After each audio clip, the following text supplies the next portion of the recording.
responding to various questions that were forwarded to him by Parliament on concerns that were raised by various members. These are matters that relate to either county, inter-county, national, regional, or even international concerns that the cabinet secretaries appear before Parliament to respond to those concerns. And this afternoon, we expect the cabinet secretary for Environment, Climate Change and Forestry, that is the Sergeant at Arms, indicating that the quorum has been achieved, as is the tradition. So allow me to hand you over to the live broadcast. Good afternoon.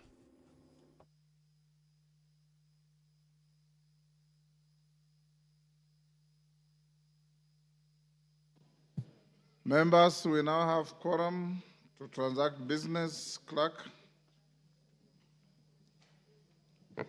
Order number 1, administration of oath. Order number 2, communication from the chair. Order number 3, messages. I have a communication. Oh, we have a communication. Yes. Thank you. Honorable members, I have a short communication on the public participation program on the special motion for the removal from office by impeachment of His Excellency, the Deputy President of the Republic of Kenya.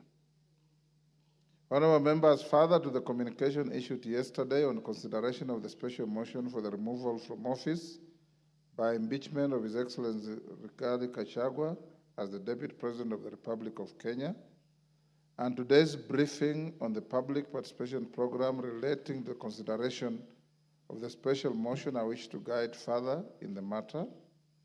As members are aware, the advertisements published today inviting submission of views and notifying the public of hearings on the special motion list all 290 constituencies and indicate that the exercise is to be coordinated from 47 count venues or collection centers across the country. Arising from the members' briefing held earlier today, I wish to clarify that the public participation program additionally contemplates the collection of views at the constituency level. In this regard, I confirm that the officers of the clerk shall be present to assist the collection and compilation of views from onward transmission to the office of the clerk through the respective collection compilation centers specified in the public advertisements. The House is accordingly guided. Thank you.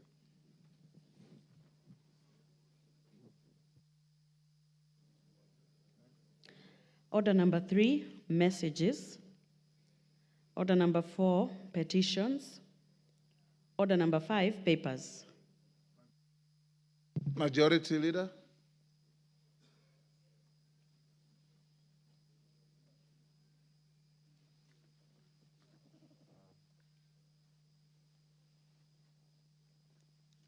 Bukosi, you want to stand in for them? Yes, Honorable Speaker, on behalf of the Majority Leader, I beg to lay the following papers on the table of the House today, Wednesday, October 2nd, 2024, afternoon sitting.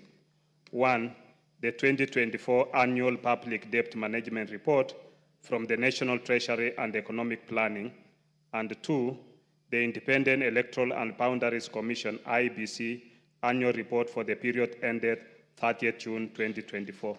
Thank you, Honorable Speaker. Thank you. Chairperson, Departmental Committee on Justice and Legal Affairs, Honorable Murugara,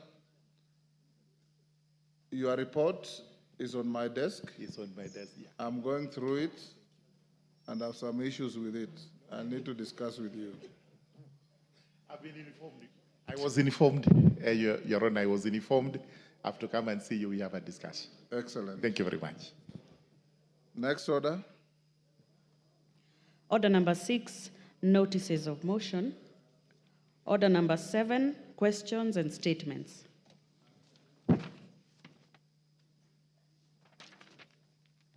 Honorable members, there is a request for statement by Peter Mbogo, MP Mwatate. Is he in the house? Peter Mbogo. Honorable Tindi Mwale, you may proceed. Thank you, Honorable Speaker. Honorable Speaker, pursuant to the provisions of Standing Order 44-2C, I rise to request for a statement from the Chairperson of the Departmental Committee on Administration and Internal Security regarding the fight against drug trafficking in the country. Honorable Speaker, over the years, Kenya has been identified as a transit country for heroin trafficking, trafficked from Afghanistan and the Arabian Gulf to Europe and Americas and other parts of Africa. Presently, there is a huge domestic heroin and cocaine abuse problem, particularly in the coastal region.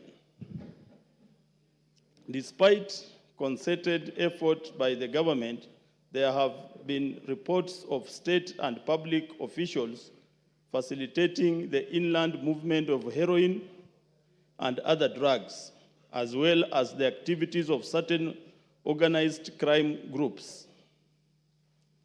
A notable axis exists in Kenya between heroin trafficking and other crimes, such as corruption, human smuggling, armed trafficking, and poaching.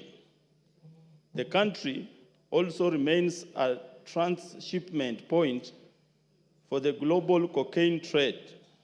Reports indicate that upon arrival in Kenya, cocaine is shipped onwards to Ethiopia, Tanzania, Somalia, both for consumption and onward trade.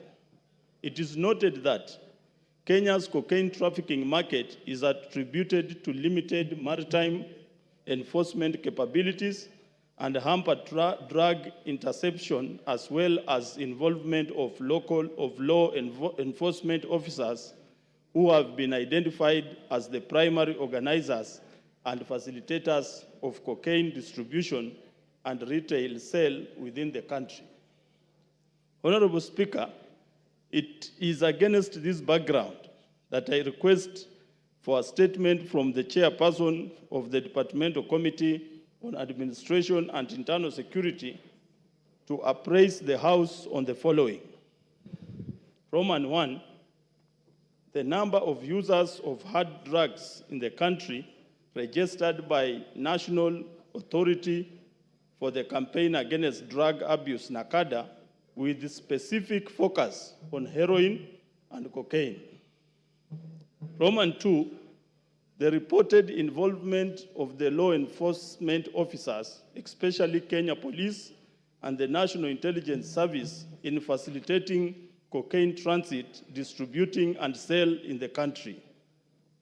And 3, Roman 3, the status of the war against drug abuse, including an enumeration of rehabilitation programs for persons affected by drug abuse, majority of whom are the youth. I thank you, Honorable Speaker. Thank you, Honorable Tindi Mwale. Chairman, Administration and Internal Security, Tongoyo. Yes, Rindikiri, I am a member of the committee. No, Mr. Chairman, I just wanted to say something to it. Yes. Go ahead. Mr. Speaker, this issue of drug and substance abuse is increasing day by day, particularly among our youth and in schools. Honorable Mwale has brought it at the right time, and I think it's a serious problem, and this needs to be fast-tracked. And I think we need more information from every region. I agree with the statement that there are some public officers who are conduits and the protectors of the drug traffickers. Mr. Speaker, if we have to save the generation of our youth, I think we need to have a deeper report, and I'm pleading with all the members in this House, including myself, that we avail information on what we know, not necessarily in one specific region. We all come up together and join hands, providing information that we collect from the constituencies so that this report is properly enhanced. I ask that the committee should not latch on this. Thank you, Mr. Speaker. Yes, Rwanda. Asante Bwana Spika. Bwana Spika, nampongeza mwanzo mheshimiwa kwa kuleta swala hili la mihadharati hapa bungeni. Kusema la kweli, hili swala linatuathiri sana. Na kabla sijaendelea kuchangia, nataka mheshimiwa uchukue tahadhari sana. Mimi mwenyewe hapa nilikuja nikataja majina ya kwangu, na ilikuwa mwanzo wa maisha yangu kubadilika. Bunge la 12 nilikasirika, ilikuwa imezidi, nikaja nikataja jina. Maisha yangu ilibadilika, ikabidi sasa nitembee na askari kila pahali. Na nikaongezewa na askari. Na nashukuru bunge hili walinisaidia sana. Hii shida iko na ilikuwa imeletwa mpaka kuzungumza, inakuwa ukizungumza wewe ndio unakuwa mbaya. Wale wanauza mihadharati si wabaya, wewe unayezungumza kama mbunge. Kuna siku mimi nilienda pahali kwa mkutano, nikazungumza, nilikaribishwa nikazungumza. Kuna mtu alikuja akanishika hivi, akaniambia usizungumze maneno hayo. Yaani ukizungumza umewaletea wao shida. Wamekuwa wale wanayouza wana power zaidi kushinda hata wewe mbunge unakatazwa hata usizungumze. Wakati experience yangu, wakati nikiomba kura, madrug dealer paka wa Lamu West wote walitoka wakaja Lamu East kunipinga nisipate, lakini Mwenyezi Mungu akawa na mimi na ndio nikarudi hapa. Hii tatizo kwangu Lamu East iko kubwa sana. Youth wetu ilikuwa percentage inaongezeka. Mwanzo ilikuwa ni nimesahau hizo numbers, lakini Red Cross wanazo. Vile inaongezeka ni maajabu. Watoto wameathirika, watoto ni vulnerable kwa sababu wako pale karibu na mpaka. Wale wakitumika vibaya itaanza kuleta hatari sana. Kwa hivyo jambo hili la mihadharati, mimi nataka pia kama ni waziri anakuja na mimi nije nichangie hapo. Sahihi, naomba permission kabisa niwe friend of that committee, niende pia. Kuna matatizo tunawajua paka majina. Majina tunawajua Speaker. Kama kwangu eneo bunge langu wote wanauza mihadharati. Ukichukua mtoto ukimwambia nipeleke nani anauza mihadharati, anaweza kuonesha ni huyo anauza mihadharati. Lakini ukitaja majina nitapata tena shida nyingine. Hiyo shida nimeipata paka naogopa sasa. Ni shida. Watoto utamuona ameumia, anatoka usaha, ukimpa 200 anakimbilia nipe 200 aende hospitali, anaenda kula mihadharati. Hili tatizo liko na linatuathiri sana. Na tukiliacha kuendelea zaidi itatuathiri zaidi. Asante. Sasa hii angalau mmeanza kusema huku, lakini cost ni zaidi. Lilikuwa ni janga la cost tu, sasa ile kwa limekuwa janga la Kenya nzima cocaine. Asante. Na kwangu si cocaine peke yake, kwangu kuna drug